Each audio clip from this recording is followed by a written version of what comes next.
Hola amigos, sean bienvenidos a este nuevo video de Trazando la Verdad. Yo soy Luis. Y yo soy Alex. Y te invitamos a que te quedes a ver el final de este video.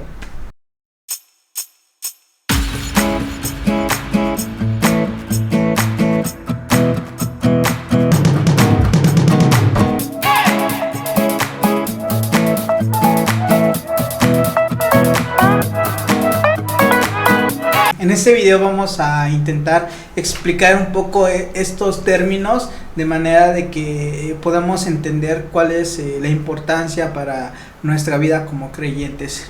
Y quiero comenzar con esa parte del Salmo 7:11, donde dice: Dios es justo y Dios está airado contra el impío todos los días. Esto tiene que ver con el video pasado sobre la justicia, ¿no? Dios sigue siendo justo por siempre y siempre lo va a hacer.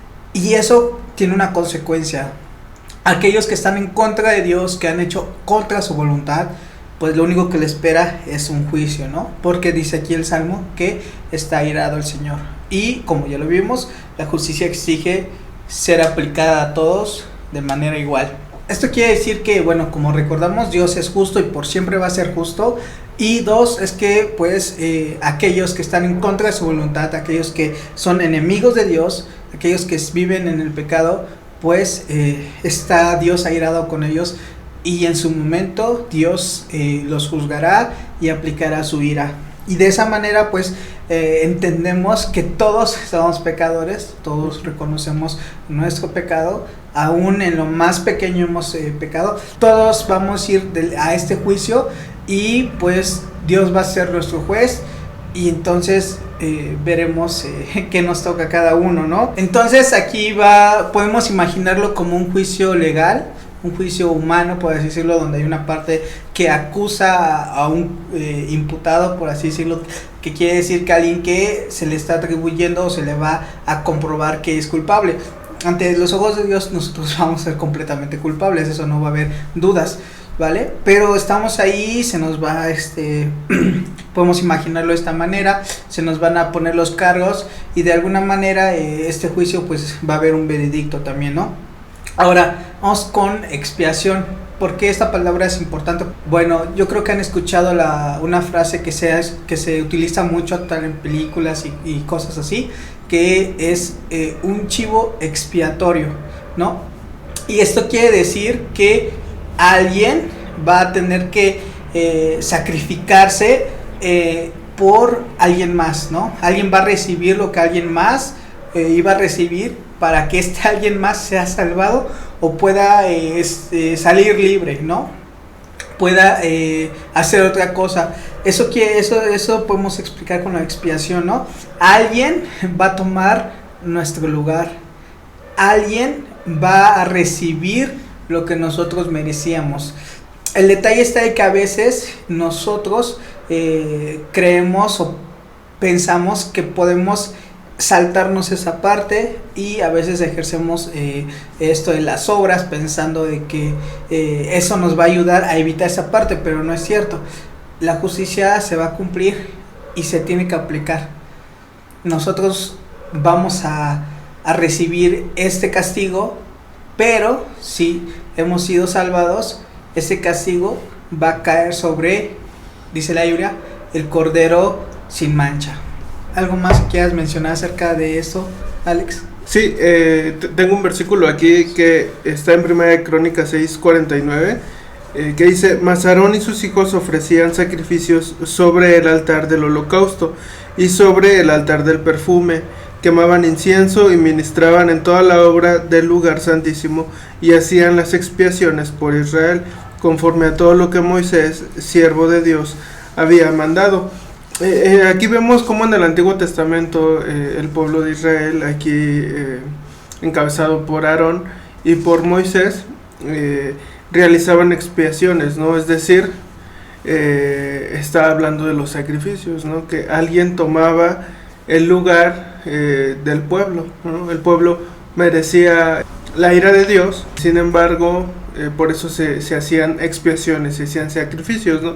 Y hablando ahora de esto, de que el pueblo merecía la ira de Dios, vamos a ir a la palabra propiciación, ¿no? Que puede parecer un poquito difícil de explicar, pero haciéndolo un poquito más práctico, la propiciación tiene que ver con la necesidad de que alguien o algo tomara el lugar de otro, ¿no? Se necesitaba un sacrificio, se necesitaba que alguien tomara el lugar de alguien para apaciguar la ira de Dios, ¿no? Entonces la propiciación tiene que ver con esto, con el acto, pero ¿por qué, no? Porque alguien tenía que tomar el lugar de alguien más. Bueno, porque alguien tenía que pagar, ¿no? Por la ira de Dios. Luis lo mencionó, Dios es justo y nosotros vamos a ser culpables, ¿no? Nosotros somos culpables de nuestro pecado y Dios va a hacer justicia, es decir, Dios va a descargar su ira en contra de nosotros, ¿no? Entonces este ejemplo tiene que ver con que el pueblo de Israel era pecador y merecía la ira de Dios. Entonces se necesitaba que hubieran sacrificios los cuales iban a expiar al pueblo y de esa manera se iba a apaciguar la ira de Dios. Entonces la palabra propiciación tiene que ver con esto. Son palabras que van juntas, ¿no? Expiación y propiciación. Entonces recordar que la propiciación va en eso, ¿no?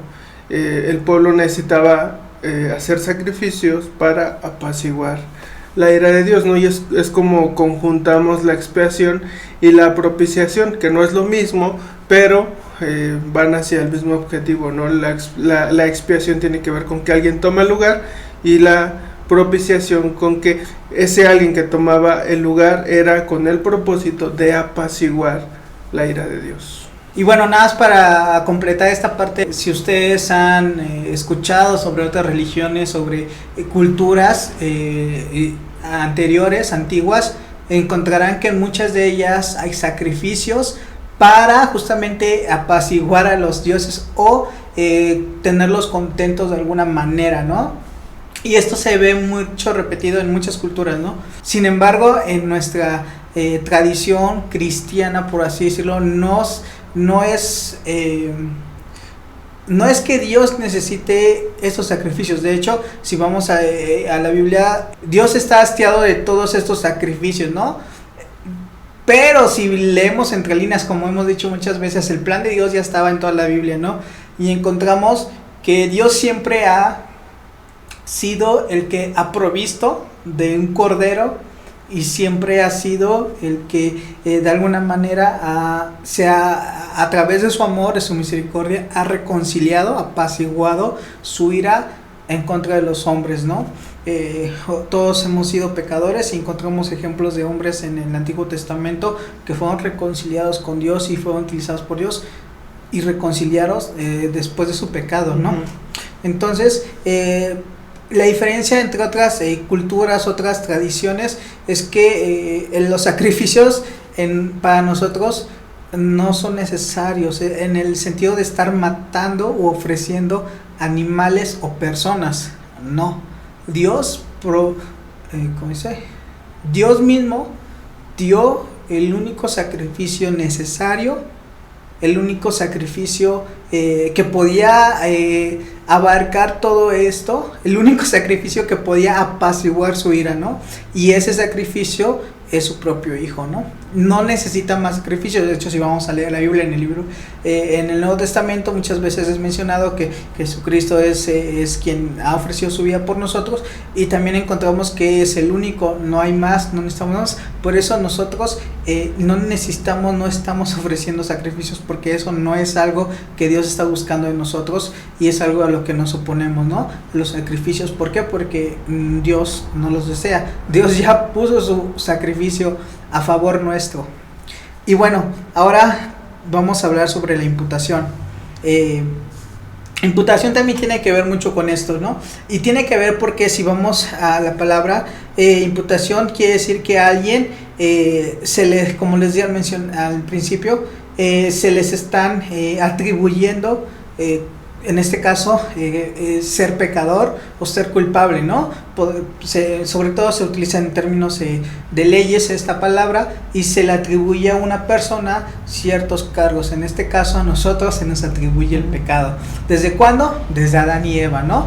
Entendemos en el libro de Romanos que dice y menciona que por un hombre entró el pecado al mundo, y también por un hombre tenía que ser vencido, ¿no? Entonces todos somos pecadores porque tenemos el pecado imputado por Adán, ¿no? Todos nacimos bajo pecado por esta parte, ¿no? Eso quiere decir que a todos se nos atribuye esta manera, por eso también a todos se nos puede atribuir la salvación por un solo hombre, ¿no? Bueno, en este caso el Hijo de Dios, ¿no? Por eso también un solo sacrificio y no más. ¿Qué más nos puede decir sobre la imputación? Sí, la palabra imputación que mencionas, ¿no? Tengo aquí algunos significados que se le pueden dar, que es culpar, inculpar, tomar en cuenta, considerar, atribuir, ¿no? Y tiene que ver con lo que nos estabas explicando. Y tengo un ejemplo que está en Filemón 17 y 18, que lo escribe Pablo, ¿no? A Filemón, y dice: así que si me tienes por compañero, recíbele como a mí mismo, y si en algo te dañó o te debe, ponlo a mi cuenta. Aquí Pablo está hablando a favor de Onésimo, ¿no? Para que Filemón lo recibiera. Y Pablo le dice, bueno, recíbele como a mí mismo, y todavía dice, y si en algo te dañó o te debe, ponlo a mi cuenta, ¿no? Es decir, lo que él te deba, ponlo a mi nombre. ¿Qué es lo que está haciendo aquí Pablo? Bueno, está cargando con las deudas, ¿no? de Onésimo. Eso tiene que ver la imputación, ¿no? Es decir, alguien va a tomar tus deudas o alguien va a tomar lo que tú debes y lo va a cargar a su cuenta, por así decirlo, ¿no? De hecho, podemos dar un ejemplo, ¿no? De alguien que acaba de cometer un delito y es arrestado, y bueno, en ese momento esa persona pues es culpable de su delito, ¿no? Pero llega alguien y paga por él, ¿no? Es lo mismo, ¿no? Es pagar la cuenta, ¿no? De alguien más, por así decirlo. Y vemos también un ejemplo claro de lo que hizo Cristo. Nosotros sabemos que Cristo muere en la cruz. Nosotros, la humanidad, el hombre, merecíamos la muerte a causa de nuestro pecado. Entonces Cristo recibe esa muerte. Cristo paga lo que nosotros debíamos. Es decir, Cristo carga con nuestro pecado. Nuestro pecado es puesto en Él para que Él vaya y satisfaga la ira de Dios. De esa manera Él paga con su vida. Él entrega su vida para pagar por nosotros. Eso tiene que ver con la imputación. También algunos le llaman como el glorioso intercambio, porque pues realmente es un intercambio, ¿no? Es decir, Dios tomó nuestro lugar y pagó, y a nosotros se nos es puesto ahora en lugar de Cristo, ¿no? O sea, recibimos la justicia que Cristo merecía. Él recibió nuestro castigo, el que merecíamos, y nosotros recibimos la justicia que Él merecía, ¿no? Entonces por eso se le conoce también como el glorioso intercambio, ¿no? Esta parte de la imputación. Y tengo aquí un versículo que dice Romanos 4, 5 al 8, que dice: mas al que no obra, sino cree en aquel que justifica al impío, su fe le es contada por justicia. Como también David habla de la bienaventuranza del hombre a quien Dios atribuye justicia sin obras, diciendo: bienaventurados aquellos cuyas iniquidades son perdonadas y cuyos pecados son cubiertos. Bienaventurado el varón a quien el Señor no inculpa de pecado. De hecho, aquí también podemos ver un poquito la parte de la expiación, ¿no? Porque Pablo está citando a David y está diciendo: bienaventurados aquellos a los que no se les inculpa por su pecado, ¿no? Y la expiación tiene que ver con eso también, ¿no? O sea, con cubrir el pecado. Pues realmente eso es lo que es la imputación, ¿no? Tomar el lugar que nosotros merecíamos, la imputación reflejada en Cristo.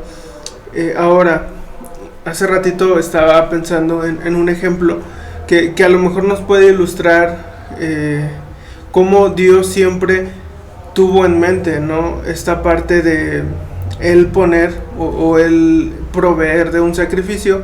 Cuando Adán y Eva pecan, Dios los encuentra desnudos, ¿no? Y Dios mata a un animal para cubrir sus cuerpos. ¿Qué es lo que vemos ahí? Vemos cómo Dios cubre la vergüenza del hombre, ¿no?